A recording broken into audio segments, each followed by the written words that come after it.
WhatsApp guys, welcome back to this video. New parliament building कल inaugurate करी गई और जो हमने उस पर डिटेल वीडियो देखी, भाई साहब कितना सुंदर है। हाँ। तो वर्ल्ड अफेयर्स चैनल की वीडियो देखते हैं। India's new parliament looks amazing, what will happen to the old parliament. तो काफी इंफॉर्मेटिव वीडियो होने वाली है, तो देखते हैं साथ में चैनल में। तो प्लीज सब्सक्राइब 1 2 3 गो। नमस्कार and I welcome you all to world affairs. मैं हूं प्रशांत धवन। नाउ भारत का नया पार्लियामेंट इनॉग्रेट हो चुका है। एक मल्टी फेज प्रेयर हुई, कई रिलीजन के लोग आए। प्रेयर के बाद प्रॉपरली हमारे देश को अब एक नया पार्लियामेंट मिल चुका है एंड इट इज ब्यूटीफुल। बहुत सुंदर। मैं कीवर्ड यहाँ पर यूज करूंगा, ब्यूटीफुल। अशोक चक्र देखिए कितना ज़रा सुंदर लग रहा है यहाँ पर। ये सेगोल यहाँ पे है, इस पर भी बात करेंगे अभी। और it looks like a modern parliament, सच में न्यू मॉडर्न इंडिया। यहाँ पर बड़ी स्क्रीन्स भी हैं।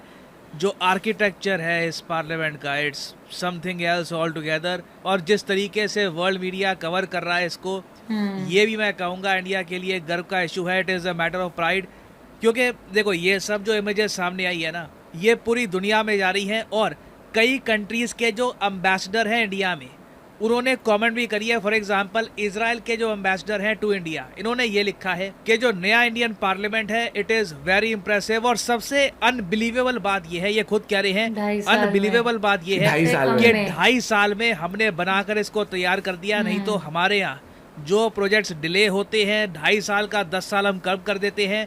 ये आपको भी पता है, मुझे भी पता है, दुनिया को भी पता है। 2.5 साल में एक नई पार्लियामेंट बिल्डिंग, इस लेवल की नई पार्लियामेंट बिल्डिंग बना देना। और यहाँ बनने में 1 साल लग जाता है लोगों जो के। पुरानी पार्लियामेंट बिल्डिंग थी उसका अगर हम टोटल एरिया देखें तो ये कुछ 24,280 स्क्वायर मीटर के आसपास का था। जबकि जो नई पार्लियामेंट बिल्डिंग है इट इज मैसिव। अभी गूगल अर्थ से आपको दिखाऊंगा, इट इज जस्ट ह्यूमंगस। इसका टोटल अगर एरिया देखें स्क्वायर मीटर में तो ये 64,500 आपको मिलेगा। तो एक ह्यूमंगस एरिया में 2.5 साल में इतनी बड़ी पार्लियामेंट बिल्डिंग बना देना, और अंदर इसमें जो डिटेल्स ऐड करी गई हैं, जो इंडियन कल्चर, इंडियन ट्रेडिशन की चीज़ें ऐड करी गई है, इट इज़ एब्सोल्युटली अमेजिंग। एक बार वैसे आपको गूगल मैप से दिखाता हूँ कि हमारा नया पार्लियामेंट अब कैसा दिखता है। और यहाँ पे अगर मैं क्लिक करूँगा पार्लियामेंट ऑफ इंडिया, आप डिफरेंस देख पाओगे कितना ज़रा बड़ा है। ये नई दिल्ली में हमने जूम इन किया, यहाँ पे आप देख पाओगे ये भारत का पहला पार्लियामेंट, पुराना पार्लियामेंट।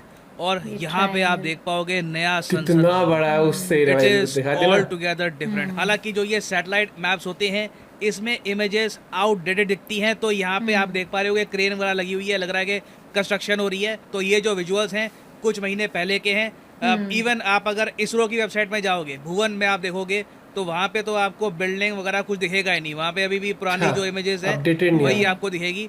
बट यहाँ पे मैं आपको दिखाना चाहता हूँ साइज डिफरेंस कितना बड़ा है पुराने और नए पार्लियामेंट में। ना अगर हम बात करें वर्ल्ड मीडिया की, कि ज़्यादातर वर्ल्ड मीडिया ने किस तरीके से कवर किया ये टॉपिक, तो आपको दिखेगा वहाँ पर ना एक बात मेंशन करी गई है कि इंडिया की नई पार्लियामेंट बिल्डिंग वास्ट है। It is vast, it is new, मगर ये ओपन करी गई है एमिड ऑपोजिशन बॉयकॉट। ना बॉयकॉट की बातें काफ़ी लिखी गई हैं यहाँ पर। कई ऑपोजिशन पार्टीज़ ने बॉयकॉट किया है। टोटल वैसे मैं आपको बता दूँ 25 पार्टीज़ हैं बीजेपी लेड एनडीए से जिन्होंने अटेंड किया है इनॉग्रेशन सेरेमनी को। उसके अलावा टोटल 20 ऑपोजिशन पार्टीज़ हैं जिन्होंने बॉयकॉट किया है। ऐसा नहीं है कि सारी ऑपोजिशन पार्टीज़ ने बॉयकॉट किया है, कई पार्टीज़ जो ऑपोजिशन में हैं उन्होंने अटेंड भी किया है इस इनॉग्रेशन सेरेमनी को। बट ये थोड़ी एक कंट्रोवर्सी रही है इस इनॉग्रेशन के दौरान। और इस कंट्रोवर्सी के बियॉन्ड अगर हम देखें तो ये सेनेगल बहुत ही ज़्यादा न्यूज़ में रहा है। आपने देखा होगा पार्लियामेंट की इमेजेस में ये सेनेगल अलग से ही दिख रहा है। It is a very special item. आप दुनिया के कई पार्लियामेंट में देख लो, चाहे यूके का पार्लियामेंट हो या फिर कई यूरोपियन कंट्रीज़ का पार्लियामेंट हो, वहाँ पे मे, स्पेक्टर, सेनेगल, कुछ ना कुछ आपको एक सेरेमोनियल आइटम मिलेगी। और सिंस इंडिया के नए पार्लियामेंट में इंडिया की एंशिएंट हिस्ट्री, चाहे इसमें आचार्य चाणक्य का मेंशन हो या फिर भारत का प्राचीन मैप, जहाँ पे आप देख पाओगे this is so beautiful. I mean कोई भी चाहेगा कि उसके कमरे में भी ऐसा ब्यूटीफुल मैप हो। यहाँ पे आप देख पाओगे कुरुक्षेत्र लिखा है, हस्तिनापुर लिखा है, चोल के बारे में यहाँ पे मेंशन्ड है। एंशिएंट इंडिया का अखंड भारत में देख सकते हैं। तो सिंस इंडिया की एंशिएंट हिस्ट्री और साथ ही साथ जो मॉडर्न हिस्ट्री है उसको काफ़ी हाईलाइट किया गया है इस नए पार्लियामेंट में। तो इस सेनेगल को कहीं से भी हम इग्नोर नहीं कर सकते रहे। सेनेगल देखिए यहाँ पर बहुत ही इंटरेस्टिंग है। जब इंडिया को आज़ादी मिल रही थी, जब ये डिसाइड हो गया था 1947 में कि ब्रिटिशर्स इंडिया छोड़ देंगे, इंडिया एक इंडिपेंडेंट कंट्री बन जाएगा, तब लॉर्ड माउंटबेटन ने जवाहरलाल नेहरू से ये पूछा कि आप कुछ एक सिंबॉलिक कुछ आइटम चाहते हैं जो हम आपको पास ऑन करें, ये दिखाने के लिए कि ट्रांसफर ऑफ पावर हो चुका है। बाय द वे मैंने गूगल पे बहुत सर्च किया, मैंने बस टाइप किया माउंटबेटन जवाहरलाल नेहरू, पहली फ़ोटो यही मिली, तो मैं यही इस्तेमाल कर रहा हूँ। ठीक है, तो डोंट माइंड, टाइम वैसे ही कम था वीडियो बनाने में। तो नेहरू जी से जब पूछा गया कि आपको कुछ चाहिए जो सिंबॉलिकली दिखाए कि ट्रांसफर ऑफ पावर हो चुका है, तो उस वक्त सी राजागोपालचारी जी, जो बाद में भारत के लास्ट गवर्नर जनरल बने, उन्होंने नेहरू जी को ये एडवाइस किया कि एक सेनेगल बनवाइए चेन्नई में, मद्रास प्रेसिडेंसी में। ज्वेलर्स हैं उनको ये बोलिए कि चोला एम्पायर के टाइम में, आप सबको पता होगा महान चोला एम्पायर के बारे में, इनकी रीच पूरे आज के समय जो आसियान कंट्रीज़ हैं वहाँ तक थी। It was a huge empire. वहाँ पे ये प्रथा थी कि जब भी पावर को पास ऑन करना था, मतलब कि राजा अपनी पावर अपने सक्सेसर को जब थमाता था, तो ये सेनेगल आगे पास ऑन किया जाता था। तो ये डिसाइड किया गया कि एक सेनेगल बनवाते हैं और वो सेनेगल नेहरू जी को दिया जाएगा, और इस तरीके से नेहरू जी को ये सेनेगल दिया गया। अनफॉर्चुनेटली बाद में इस सेनेगल ने ना इंडियन पार्लियामेंट में कभी भी जगह नहीं पाई, इसको कहीं और रख दिया गया। मगर अब finally after many years Bharat की आज़ादी के इस बहुत ही इम्पोर्टेंट सिंबल को बिल्कुल प्रॉपरली पार्लियामेंट में रखा जाएगा, शोकेस किया जाएगा, जो एक प्रतीक है कि India is now an independent country, हम गुलाम नहीं रहे।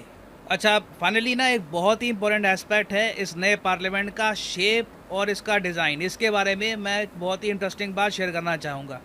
नए पार्लियामेंट को बनाने में टोटल खर्चा आया है 862 करोड़ रुपीज़।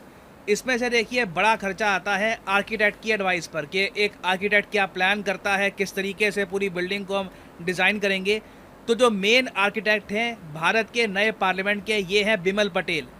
इन्होंने आज से काफ़ी टाइम पहले एक वीडियो में समझाया था कि क्यों इन्होंने ये ट्रायंगल शेप चूज करी है इंडियन पार्लियामेंट के लिए। मैं चाहता हूँ ये जो छोटी सी क्लिप है बिमल पटेल की, ये आप देखें। Well, some people ask me why a triangle, and well, here's one reason why you could have a triangle. I say the plot is triangular, this, that, it doesn't help. Well, you know, it's a sacred geometry, triangles and trinities. You have Sri Yantra here, uses triangles, you have trinities, and in case you're worried, that's Humayun's tomb, so that's also. Evolving a plan for this thing, started with a triangle, we put 3 triangles together, and we put that together, and we got the parliament.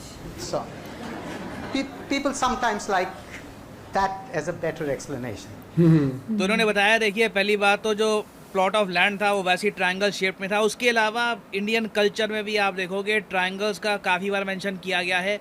इन्होंने Trinity का mention किया, even Humayun का जो मकबरा है वहाँ पर भी आप ट्रायंगल शेप्स कहीं भी देख सकते हो। तो everything is pretty much covered. और साथ ही साथ ये भी मैं आपको बता दूँ कि बिमल पटेल ये वही आर्किटेक्ट हैं जिन्होंने काशी विश्वनाथ कॉरिडोर पे काम किया है। उसके अलावा गुजरात का जो फेमस साबरमती रिवर फ्रंट है वो भी इन्हीं का डिज़ाइन किया हुआ है।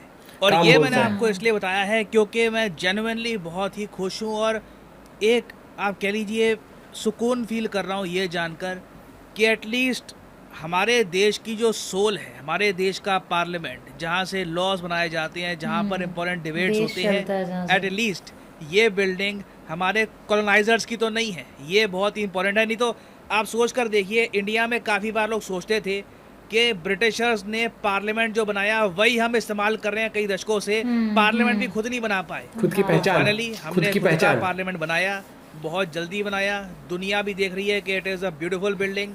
और सबसे इम्पोर्टेंट बात कि इसका जो आर्किटेक्ट है ये भी इंडियन है। ये ऐसा नहीं है कि किसी फॉरेन कंपनी को हमने दे दिया कि काम के भैया आप बना दीजिए। It is designed by Indians, made by Indians for Indians. और अगर आप ये सोच रहे हैं कि अब ओल्ड पार्लियामेंट का क्या होगा, नया पार्लियामेंट तो बन गया, देखिए रिपोर्ट्स आ रही है अगेन, इसको लेकर अभी कुछ कंफर्मेशन नहीं है, मगर रिपोर्ट्स ये आ रही हैं। पहली बात तो रेनोवेशन का काम चलेगा पुरानी पार्लियामेंट की बिल्डिंग में, और हो सकता है कि या तो उसको एक म्यूज़ियम या फिर एक अलग टाइप की सपोर्टिव बिल्डिंग की तरह यूज़ किया जाएगा। मोस्ट प्रोबेबली पॉसिबिलिटी है कि वहाँ पर कुछ म्यूजियम जैसे एलिमेंट्स ऐड किए Museum भी जाएंगे जिससे interesting जनरल रहेगा। पब्लिक वहाँ पर जा सके, देख सके कि किस तरीके से इंडिया का एक पुराना पार्लियामेंट फंक्शन करता था, बिल्डिंग कैसी थी। और फाइनली मैं पार्लियामेंट से जुड़ा ही आप सब लोगों से एक सवाल पूछूंगा जिसका आंसर आप सब लोग करोगे कमेंट सेक्शन में। मैं तो बिल्कुल क्वेश्चन out हूँ। ये है कि एक साल में लोकसभा के, लोअर हाउस जिसको कहते हैं, लोकसभा के कितने सेशन होते हैं? ये है यहाँ पे आपकी ऑप्शन, 10 सेशन, मेरे हिसाब से 3 सेशन, 4 या फिर 5। इतने तो होने चाहिए। कमेंट सेक्शन में करिए होने उत्तर। चाहिए, वाह। जो लोग सही उत्तर करेंगे उनकी मतलब कमेंट को मैं हार्ट दे दूंगा ताकि 2 बाकी महीने लोग समझ छुट्टी, पाए 12 कि महीने सही से आंसर क्या हर है। महीने एक। और दोस्तों मेरे हिसाब से तो यार 10 सेशन तो होंगे मेरे हिसाब से। बाकी बात करते हैं हम मेन टॉपिक पे। बिल्डिंग सच में बहुत शानदार है। हमने एक पूरी वीडियो भी देखी है जिस पे रिएक्ट भी किया है, जिसके अंदर पूरा ही डिटेल में एक एक चीज़ बताई गई है।